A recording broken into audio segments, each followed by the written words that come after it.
Hey everyone, it's Alicia. Welcome back to my channel, and clearly I am back in Tel Aviv and quite relieved because my internet is just unbelievably wonky while I was away, and I'm having one heck of a time getting all my videos off my phone. So you saw I uploaded the resurrection site and the tomb of Jesus and the famous basilica, otherwise known as Church of the Resurrection, because that is the official historical site where he was resurrected. According to most experts, there is a little bit of discussion about whether or not it would have been a couple of feet in, but the actual tomb is preserved, and the slab that everyone had their hand on is the actual stone that has been recovered. It's not a symbolic stone, that is the recovered stone. So that's why I went back to put my hand on it for everybody, because when I went the first time for you, my camera was dead already. But my problem, folks, is that just that one video took me over an hour to upload off my phone, and when it takes that long, my bandwidth isn't strong enough. So most of my videos, I'm having a hard time getting off my phone. And when I email them to myself, they say the videos are too large and I have to compress them, and anyway, I'm figuring it out. But I did manage to get the most important video up, because that is why I went back there, is so that you could actually see that site. It is for, if you're Christian, that's arguably the most important site out of all of them. There's the Last Supper room, and there's a couple of other sites that are important, like Bethlehem. But that overall, I was told by the priests there and the friars and the nuns that that is the site you would be most interested in. So I did that one first, and thankfully, finally, after an hour, it uploaded. So I'm glad that you've already taken a look at it. Lisa, you saw it. I have to tell you, you were the person I had in mind when I went to that site. You're going to see these folks. These are carved out of olive wood. They're handmade. Each one is really different. See, olive wood has like a lot of interesting grain in it. This is another one. You can see that they're completely different. They try to get them kind of uniform in shape, but the reality is, because these are hand done, folks, they have a lot of imperfections, and they're uneven in places, but they're super cool. So these are crosses made out of the same wood that Jesus would have carried with him on his crucifix. So these are very symbolic to get from his site of crucifixion and his site of the resurrection. So I did get these for a few people who I know are religious, because I know to have something like this, the nun explained to me, is extremely valuable. If you're profoundly religious, Christian or Catholic, I think for me it's hard to understand the difference, but if you're Christian or Catholic, these are important because they are of the same wood that he would have carried, and the fact that they come from the order that preserves his resurrection site, this makes them somehow more important. So I did get these for a few people who I know are religious. I don't know everybody's position. So there are some people, the people I lit the candles for by name are people who have either, I know that they're more religious because they've either said so on their videos or they've said so to me directly. Or they're people who have given me, when I was ill or something was wrong, they issued a blessing and said, look, Leash, we know you're not religious at all in any way, but we just thought you might need this. So those are the people I named. But if you notice at the end, I did 2 candles. One for anyone who is suffering or in need of prayer, because I love that. Lisa always does that. And I thought it would be nice to light a candle for that. And Lisa, that was because of you. Because you always remember to say, if anyone needs prayer, contact me. So I made sure to save 1 candle that was for anyone who needed prayer. And then I just did 1 in general for every subscriber. I really believe that if you were to ask me about my belief, I think it doesn't matter what your religion is, that every house that is created is sort of a spiritual place. And so even if people on my channel are of the Baha'i faith, I believe that lighting a candle there serves everyone, not just people necessarily who believe in Jesus. I think it's possible that God can hear you anywhere. And what's interesting is that the priests there told me that the second I bought those candles and my intention was to do it, I didn't need to say anything. I didn't even need to say a name. I didn't actually need to pray in the way that sometimes I think about praying, being really direct. He said, no, the second you bought those candles with intent to do that for those people, that's all you needed to do. God already knew. And I thought that was really special. I said, really? And he was like, absolutely. God knew you bought those candles with that in your heart, and that's all that was needed. You didn't even need to say anything after that. And I was like wowed by that.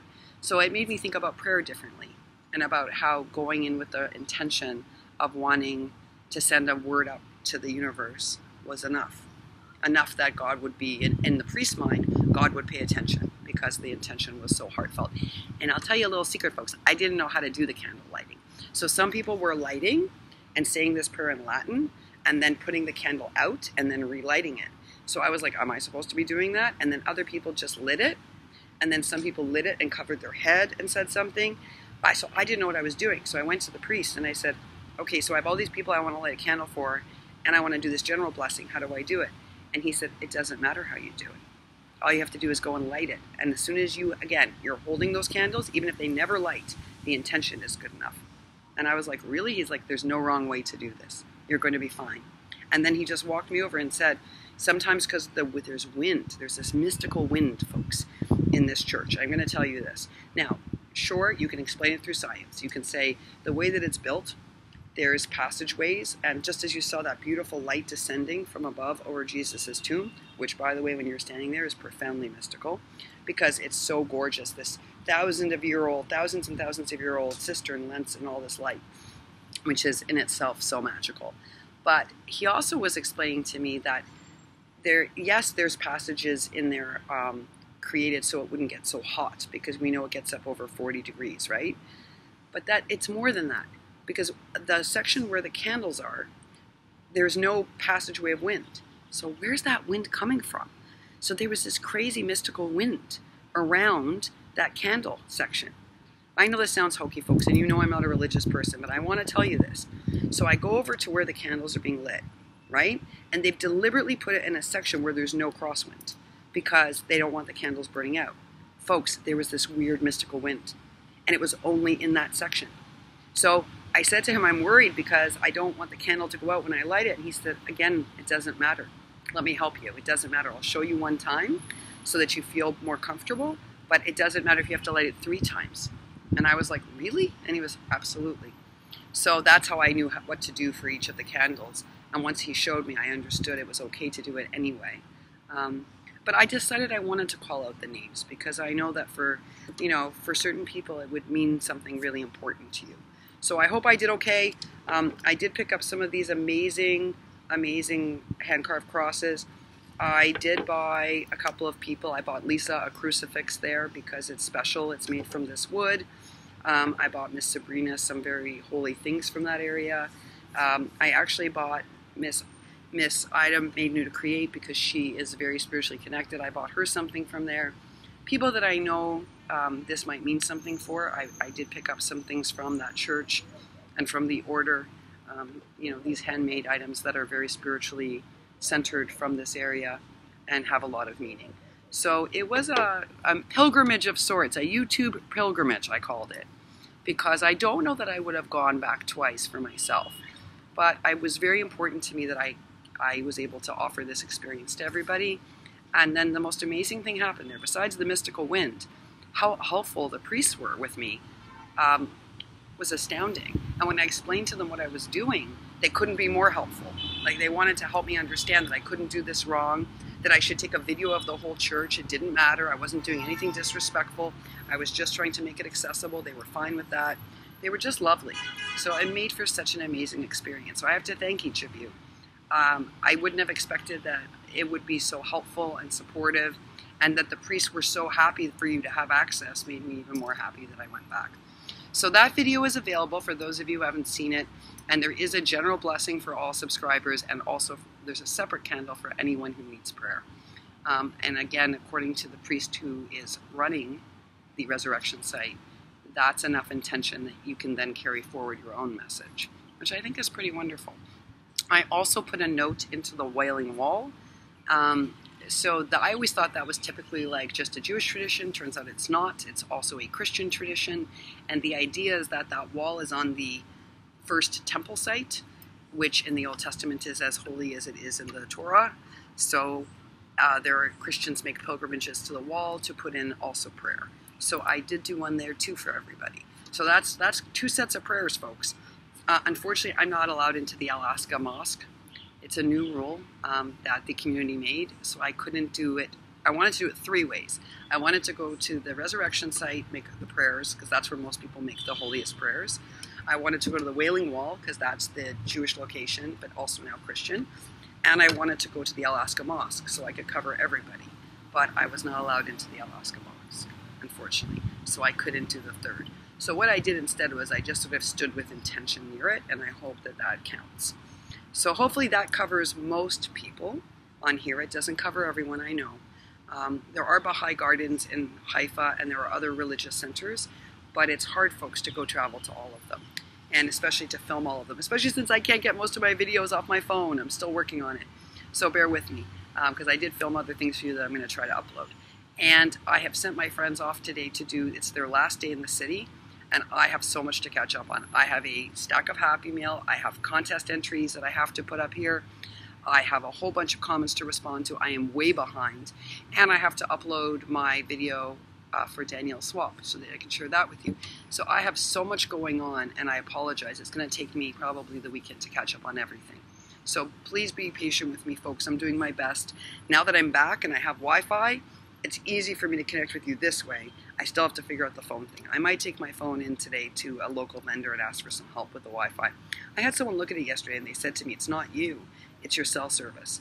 So every time I'm trying to upload a video, something happens and disconnects the cell service and it drops the video. But we're going to see if we can get that resolved today, folks. Anyway, I'm so happy to have shared that with you guys. I'm going to try to share all the rest of the videos. I wanted to show you these beautiful handmade crosses. I mean, again, I'm not a religious person, but these are beautiful and they're really unique. And I think it's wonderful that the church is there, the nuns, and all of the, oops, she says dropping it, all of the priests make these, and I think it's remarkable. I really think it's remarkable, and each one is different. So I'm going to get those off in the mail tomorrow, and yeah, I just wanted to say what an amazing experience I had.